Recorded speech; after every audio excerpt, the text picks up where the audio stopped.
Donald Trump called it a big win for America, sweeping tariffs, tough deals, and bold claims of bringing jobs and money back to the US, but at what cost? The financial markets didn't crash, manufacturing didn't instantly collapse, but that doesn't mean the risks are gone. They may just be delayed. Is this the beginning of a great American comeback, or the quiet start of a global trade realignment that leaves the US behind? Stick around, because what's happening behind the headlines might shape the economy for years to come. In early 2025, Trump shocked the world with sweeping import tariffs, massive new taxes on foreign goods entering the US. At first, global panic. Then, sudden calm.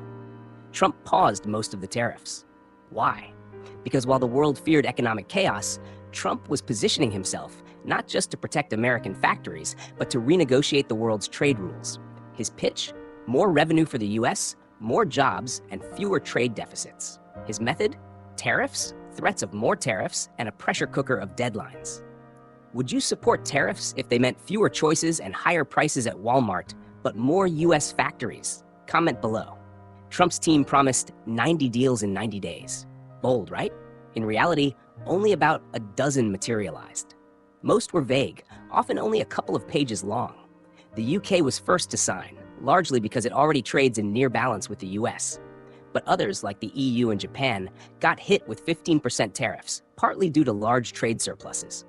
The message was clear: buy more American products or pay up. This wasn't diplomacy, it was economic arm twisting, and it worked for now.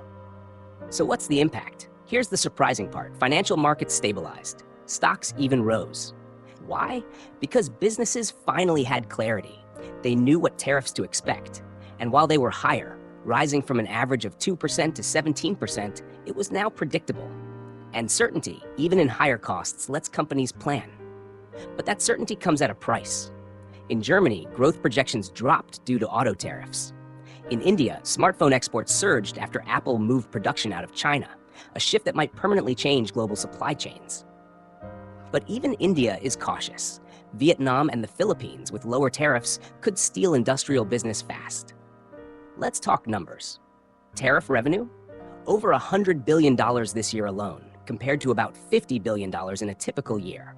That's real cash, nearly 5% of federal revenue.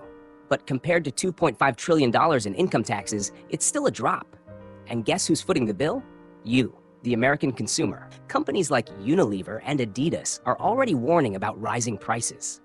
Inflation has cooled, but many essentials, clothes, electronics, shoes, are quietly going up. Some inside the White House are even floating rebate checks to lower-income households to soften the blow. Do you think government rebates are a good idea, or just a political band-aid? Let us know below. Despite the headlines, many deals aren't finished. Canada and Taiwan are still negotiating. Mexico got an extension, but how long will that last? And the elephant in the room? China. No deal yet, no timeline, and no real clarity. Meanwhile, the US hasn't finalized decisions on critical sectors like steel and pharmaceuticals, industries with massive political weight. Some of the so-called agreements aren't even signed, and foreign leaders are denying some of the conditions Trump has claimed.